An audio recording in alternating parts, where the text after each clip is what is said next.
좋은 아침입니다. 5월 17일 오늘의 이슈 한번에서 전합니다. 오늘 뉴스의 대부분은요, 미국과 중국의 무역전쟁, 패권전쟁에 따른 영향, 글로벌 금융시장에 미치는 영향과 또 한국 금융시장에 미친 영향에 대해서 대부분 이야기하고 있습니다. 먼저 글로벌 경제 이슈부터 보도록 하겠습니다. 어, 미국이 강하게 중국을 압박할 수 있었던 힘이 되었던 트럼프의 어떤 힘이 되었던 것이 바로 생각보다 좋게 나왔던 1분기 지표였고요.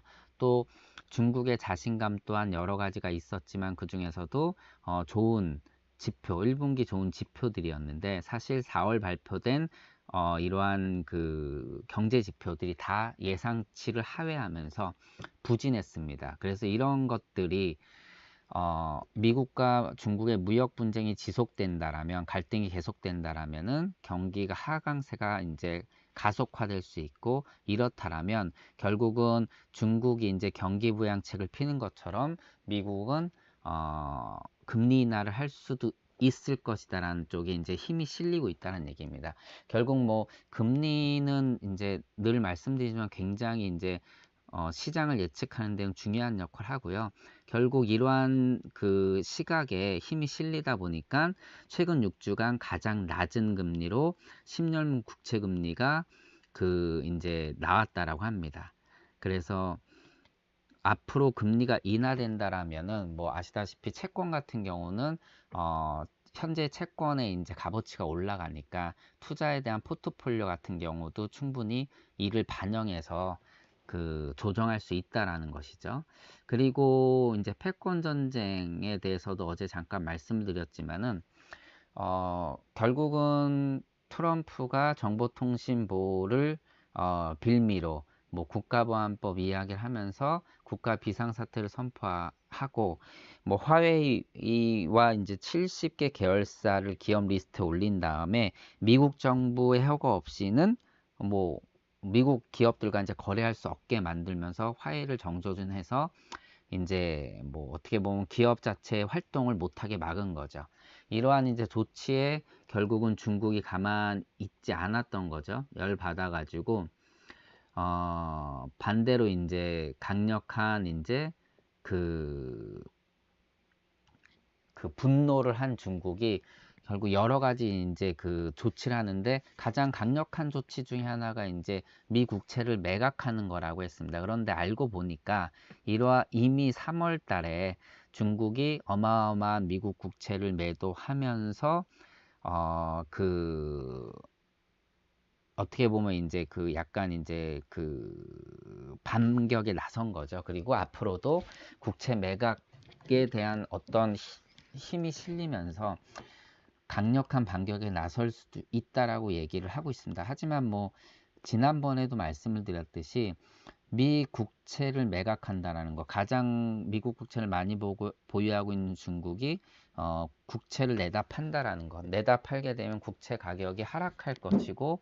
이 하락하는 것은 결국은 미국에도 악영향을 줄 거지만 미국 국채를 가장 많이 보유하고 있는 그 외환 보유 이런 부분에 중국에도 큰 이제 영향을 미칠 수 있기 때문에 사실 이것이 분명히 쉽지 않다는 얘기들을 하고 있습니다.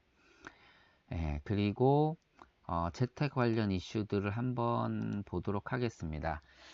가장 이제 핵심이 됐던 내용이 우리나라에서 보면 이제 환율이 가장 많은 키워드 검색 1위에 올랐다고 합니다. 네, 그 미국과 중국의 이제 그 갈등이 심화되다 보니까 결국은 안전자산 위주로 또 달러에 대한 강세가 펼쳐지면서 이 대한민국 환율이 굉장히 상승을 하면서 가치가 하락하고 있다라는 건데 이것이 어떻게 될 것이냐라는 거에 굉장히 초점이 실리고 있다라고 하는 그런 기사 내용입니다. 뭐 다 아시다시피 환율이라는 것은 뭐 교육을 하는데 매우 중요한 역할도 하고 있을 뿐만 아니라 지난번에 조금 자세하게 설명을 드렸듯이 외국인의 이제 그 주식 시장의 그 진입 여부도 굉장히 큰 진입하는 부분에 대해서도 굉장히 큰 역할을 한다라고 말씀을 드렸습니다. 환율 때문에 매매 차익에 따른 효과가 상쇄될 수 있기 때문에 라고 그때 이제 설명을 좀 드렸었거든요. 근데 실제 이제 그 환율이 뭐 지금 1200원대가 붕괴될 수도 있다. 결국은 이러한 것 때문에 지금 시장에서는 외국인 자금이 빠져나가고 있다라고 하면서 주식시장에는 좋지 않은 그러한 어두운 그러한 기운들이 나타나고 있다라는 겁니다. 계속해서 이제 외국인 순매도가 이어지고요. 현재 6거래일 동안 총 1조가 넘는 돈이 빠져나갔다라고 합니다. 뭐 빠져나간 이유는 첫 번째가 당연히 미중 무역 분쟁을 통해서 한국 시장에 대한 이제 그 앞으로 미래를 어둡게 보는 거고, 여기에다가 환율이 상승하다 보니까 이거에 따른 그 부담을 또 느끼면서 돈들이 지속적으로 빠져나가고 있다라는 내용입니다. 그리고 이제 미국 시장 믿어도 될까? 최근에 미국 펀드가 올해 굉장히 좋은 성과를 냈습니다. 올해만 미국 펀드가 FN가드에 따르면은 15.7% 평균 수익률을 냈다라고 합니다. 중국 다음으로 높고요. 근데 뭐 베트남과 일본에 비해서는 거의 2배가 높은 성적을 냈는데, 이제 미국은 이 정도 성적 나왔으면 이제 빠져야 되는 거 아니냐. 당연히 이제 그런 생각을 가질 수가 있죠. 그래서 최근에 어, 글로벌 펀드, 중국 펀드 다음으로 미국 펀드에서 가장 많은 펀드 자금이 빠져나갔다라고 합니다. 그래서 많이 올랐으니까 당연히 어떻게 보면 이제 수익이 난 사람들인 차익 실현을 해갔다라는 얘기죠.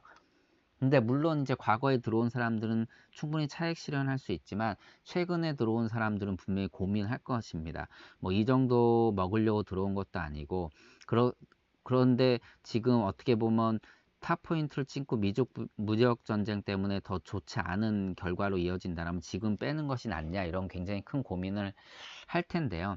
일부 시각에서는 분명히 어, 어, 굉장히 높은 시점에 와 있다라고 하는 그러한 이제 지표들이 볼 수가 있는데, 5년간 48% 올랐고, 그리고 최근에 4월 지표도 좋지 않게 나타났고, 그 다음에 12개월 선행하는 주가 수익 비율도 굉장히 높다라고 하면서 우려를 나타내고 있고, 기업 실적에 대한 우려들은 뭐 계속해서 나오고 있었습니다. 하지만 또 반대로 어떤 의견이 나오고 있냐면, 그래도 믿을 만한 건 미국밖에 없다. 그래서 최근에 미국 기업들은 저금리, 저유가, 저세금 등 이런 3조 효과를 기업을 하기에 굉장히 좋은 그런 정책들이 펼쳐지고 있다라는 거. 그리고 아래 공포라고 해서 리세션에 대한 공포는 이미 좀 이제 어떻게 보면 그 이야기들이 많이 들어갔죠. 예, 쭉 들어가 있는 상태고요. 그리고 주가 부양을 위한 여러 가지 제도들이 지금 이러한 모습들이 많이 나타나고 있다. 그래서 그래도 믿을 건 미국밖에 없다라고 얘기를 하고 있는데, 뭐 어느 누구도 쉽게 뭐 얘기할 수 없을 것 같아요. 뭐 저라면 늘 소비자분들한테, 제 고객분들한테 차익 실현이 가능한 부분은 채워가는 거고, 그 다음에 이 고객의 성향이나 현재 뭐 자산, 그리고 그 다음에 이 자산의 어떤 이제 방향성이나 시간, 투자 기간, 이런 것들이 매우 중요한데, 뭐 수익이 낮다라면 차익 실현하는 방향이 분명히 좋다라고 말씀을 드리는 거고, 들어온 자금들이 있는데 차익 실현할 만큼의 그러한 기대 수익이 아니라면 더 두고 보지만, 추가로 매수하는 거는 조금은 그 보류하는 방향으로 이제 보통 저는 개인적으로 이렇게 안내를 하고 있습니다. 아무튼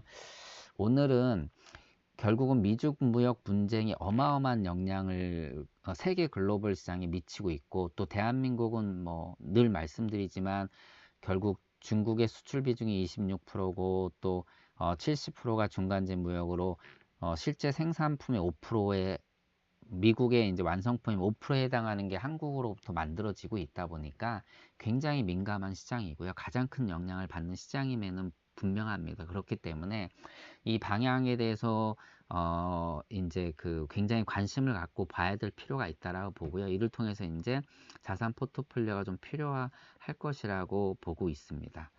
자, 오늘 한 주 마감하는 금요일인데 행복한 하루 되시고 좋은 금요일 되시기 바랍니다. 고맙습니다.